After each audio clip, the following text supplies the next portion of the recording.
Class 12th के business studies के board exam में प्रिंसिपल्स ऑफ मैनेजमेंट चैप्टर का वेटेज बहुत हाई होता है। लेकिन ये सिर्फ मार्क्स का टॉपिक नहीं है।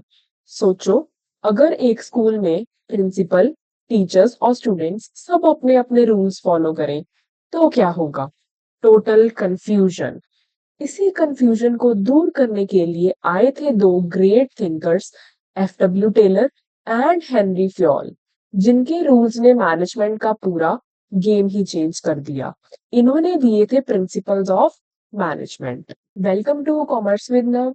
ये है आपका स्टडी पार्टनर और आज हम करेंगे इस चैप्टर का एक छोटा सा प्रीव्यू, ताकि अगले वीडियो में जब हम फुल डिटेल में प्रिंसिपल्स ऑफ मैनेजमेंट चैप्टर को करें तो आपका बेस स्ट्रांग हो। तो चलिए बिना किसी देरी के शुरू करते हैं। तो ये थे एफ टेलर, और इन्हें हम फादर ऑफ साइंटिफिक मैनेजमेंट भी कहते हैं। अर्ली 1900 में यूएसए में इन्होंने काम किया था और ये एक मैकेनिकल इंजीनियर थे, और इनका फोकस था प्रोडक्टिविटी और एफिशिएंसी पर। मतलब कि ये कहते थे साइंटिफिक तरीके से काम को प्लान करो, अपनी प्रोडक्टिविटी को बढ़ाओ और वेस्टेज को कम करो। तो इन्होंने हमें चार प्रिंसिपल्स दिए थे, जिसे हम प्रिंसिपल्स ऑफ साइंटिफिक मैनेजमेंट के नाम से भी जानते हैं। तो हम एक एक करके इनके ये चारों के चारों प्रिंसिपल्स को देखते हैं। तो जो फर्स्ट प्रिंसिपल इन्होंने दिया था वो था science not rule of thumb. मतलब कि टेलर कहते थे गेस वर्क मत करो, टेस्ट करो। उनके हिसाब से हर काम को करने का एक बेस्ट तरीका होता है, तो उस काम को रिसर्च करो और फिर डिसाइड करो कि इस काम को कैसे किया जा सकता है। जैसे कि मान लो एक फैक्ट्री में एक काम को करने के कई तरीके हो सकते हैं, तो वो कहते थे पहले एक्सपेरिमेंट करो और देखो कौन सा तरीका सबसे सही है, जिसमें कम समय लगे, कम वेस्टेज हो, कम थकान हो और बहुत ही ज्यादा अच्छे रिजल्ट्स आ पाए। तो इनके हिसाब से कोई गेस वर्क नहीं चलेगा। टेस्टेड मेथड्स यानी कि एक्सपेरिमेंट करके देखो कौन से मेथड्स यूज होंगे, और फिर उस मेथड के हिसाब से काम को अच्छे तरीके से करो। नेक्स्ट प्रिंसिपल जो इन्होंने दिया वो था हार्मनी नॉट डिस्कॉर्ड। हार्मनी होता है एकता। मतलब कि एकता के साथ रहो, ना कि लड़ाई झगड़े और बहसबाजी के साथ। मैनेजर और वर्कर जो हैं वो एक टीम के प्लेयर्स हैं, ना कि एक दूसरे के दुश्मन। अगर दोनों एक दूसरे के साथ मिलके काम करेंगे तो उनके लिए फायदा होगा, और अगर वो एक दूसरे के खिलाफ खड़े हो जाएंगे तो बहुत से लॉसेस फेस करने पड़ेंगे फैक्ट्री को, कंपनी को, और मैनेजर्स को भी और वर्कर्स को भी। क्योंकि अगर वो इकट्ठे होंगे, एक दूसरे पे विश्वास रखेंगे, अंडरस्टैंडिंग से काम करेंगे, तो प्रोडक्ट की क्वालिटी तो इम्प्रूव होगी ही होगी, साथ ही काम की स्पीड भी इम्प्रूव हो जाएगी और वो जल्दी से जल्दी काम को कंप्लीट कर पाएंगे। तो मैनेजर्स एंड वर्कर्स इसमें पार्टनर्स की तरह रहते हैं, मतलब मिलजुल के रहते हैं, और लड़ाई झगड़े को वो अवॉइड करते हैं और एक दूसरे पे ट्रस्ट रखते हैं। नेक्स्ट प्रिंसिपल जो एफ टेलर ने दिया वो था कोऑपरेशन नॉट इंडिविजुअलिज्म। मतलब कि अपने सेल्फ इंटरेस्ट को साइड रखो और कंपनी के इंटरेस्ट को प्रायोरिटी दो। जैसे फुटबॉल में हर प्लेयर अपने इंडिविजुअल गोल को ध्यान में ना रखते हुए पूरे टीम के लिए काम करता है, पूरे टीम को जिताने की कोशिश करता है, वैसे ही बिजनेस में भी टीम वर्क सबसे इंपॉर्टेंट है।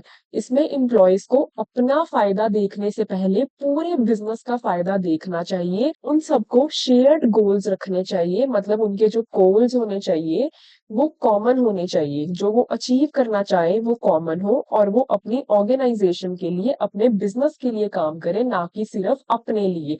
इसमें कोई भी सेल्फिशनेस नहीं होनी चाहिए, बल्कि मिलजुल के एक बिजनेस के लिए, एक ओवरऑल ऑर्गेनाइजेशन के लिए काम करना चाहिए विद कोऑपरेशन। तो प्रिंसिपल 4 यानी कि चौथा प्रिंसिपल जो एफ टेलर ने दिया वो था development of each and every person to his or her greatest efficiency and prosperity. कि हर एक पर्सन जो उस ऑर्गेनाइजेशन में है उसकी डेवलपमेंट की जाए, ताकि उसकी एफिशिएंसी भी बढ़े और वो बहुत बढ़िया तरीके से काम कर पाए। इसका मतलब ये है कि हर काम के लिए राइट पर्सन चाहिए और उनकी ट्रेनिंग भी ज़रूरी है। स्किल्ड वर्कर काम को फास्ट और सही तरीके से करेगा। जैसे मान लो कोई मशीन चलाने वाला बंदा है, उसको उस मशीन को चलाने की प्रॉपर ट्रेनिंग दी जाए कि किस बटन का कब यूज़ करना है और इस मशीन को किस स्पीड पे चलाना है, कब चलाना है, कैसे चलाना है। अगर उसको पूरी डिटेल में इस चीज़ की ट्रेनिंग दी जाए, नॉलेज दी जाए, तो वो उस मशीन को बढ़िया तरीके से चला पाएगा, ज़्यादा से ज़्यादा काम कर पाएगा और उस मशीन में जल्दी कोई खराबी भी नहीं आएगी क्योंकि उसे पता होगा हर चीज़ के बारे में। तो सही बंदा सही जॉब पे लगाओ और उसको ट्रेनिंग भी दो ताकि वो बढ़िया तरीके से काम को कर पाए और पूरी ऑर्गेनाइजेशन को इससे फायदा हो। तो ये थे 4 प्रिंसिपल्स जो एफडब्ल्यू टेलर ने दिए थे। अब हम देखते हैं हेनरी फ्योल के बारे में। ये है हेनरी फ्योल और इनको फादर ऑफ जर्नल मैनेजमेंट भी कहते हैं। याद रखना कि एफडब्ल्यू टेलर को फादर ऑफ साइंटिफिक मैनेजमेंट कहते हैं और हेनरी फ्योल को फादर ऑफ जर्नल मैनेजमेंट कहते हैं, जिसे हम एडमिनिस्ट्रेटिव मैनेजमेंट भी कहते हैं। हेनरी फ्योल फ्रांस में माइनिंग इंजीनियर थे। टेलर का जो फोकस था ना वो था शॉप फ्लोर पे, लेकिन फ्योल ने पूरी ऑर्गेनाइजेशन के लिए 14 मैनेजमेंट रूल्स दिए। इनका फोकस पूरी की पूरी ऑर्गेनाइजेशन था, ना कि सिर्फ ऑपरेशनल लेवल।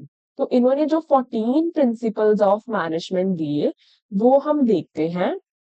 इन 14 प्रिंसिपल्स को हम प्रिंसिपल्स ऑफ जर्नल मैनेजमेंट या एडमिनिस्ट्रेटिव मैनेजमेंट भी कहते हैं। तो इसे अच्छे से याद रखना, क्या नेम है और जर्नल या फिर एडमिनिस्ट्रेटिव मैनेजमेंट। तो अगर एग्जाम्स में ऐसे आए तो बिल्कुल भी कंफ्यूज नहीं होना, because we have done it. तो कौन कौन से 14 प्रिंसिपल्स थे? फर्स्ट था division of work, next is authority and responsibility, third one is discipline, fourth is unity of command, unity of direction, sixth one is subordination of individual interest to journal interest, seventh is related to remuneration, eighth is centralization and decentralization, ninth is scalar chain, 10th is order, 11th is equity, 12th is stability of tenure of personnel, tenure basically time period से related होता है, 13 is initiative and 14th is spirit de corps। तो ये है 14 principles of journal management या फिर administrative management जो Henry Fayol ने दिए हैं, और इनकी डिटेल्ड एक्सप्लेनेशन हम नेक्स्ट वीडियो में करेंगे प्रॉपर एग्जांपल्स के साथ, बिकॉज ये एग्जाम्स के लिए बहुत ही ज्यादा इंपॉर्टेंट है। तो हम इन्हें करेंगे डिटेल्ड मैनर में।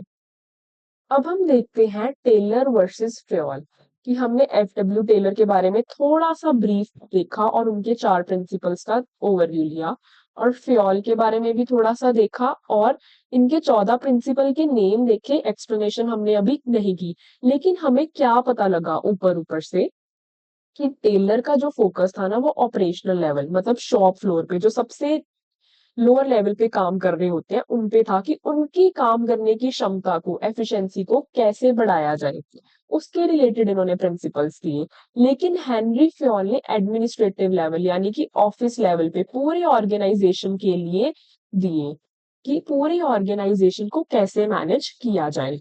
तो इन दोनों के प्रिंसिपल्स में ये एक मेन फर्क था। फर्क किस चीज का था?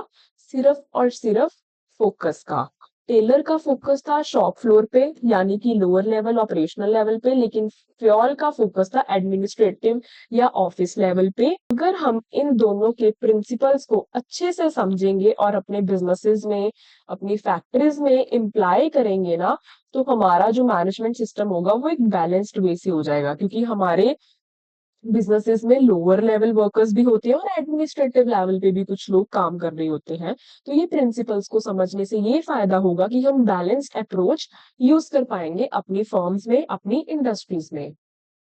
तो ये था एक छोटा सा स्नीक पीक, मतलब कि आज हमने साइंटिफिक मैनेजमेंट के 4 मेन प्रिंसिपल्स और फ्योल के 14 प्रिंसिपल्स का एक ओवरव्यू देखा। अगले वीडियो में हम डिटेल्ड में प्रिंसिपल्स ऑफ मैनेजमेंट चैप्टर को करेंगे। विद प्रॉपर एग्जांपल्स के साथ, और साथ में हम इनकी केस स्टडीज भी प्रैक्टिस करेंगे। तो इस चैप्टर को डिटेल्ड में इजी वे में करने के लिए और साथ ही क्लास 11th एंड 12th के कॉमर्स को इंटरेस्टिंग वे में पढ़ने के लिए चैनल कॉमर्स विद नव को सब्सक्राइब करना मत भूलना। और हाँ, अपने फ्रेंड्स के साथ इस वीडियो को ज्यादा से ज्यादा शेयर करो ताकि वो भी इजी वे में कॉमर्स को समझ पाए और एग्जाम्स में हाई स्कोर कर पाए। तो मिलते हैं नेक्स्ट वीडियो में।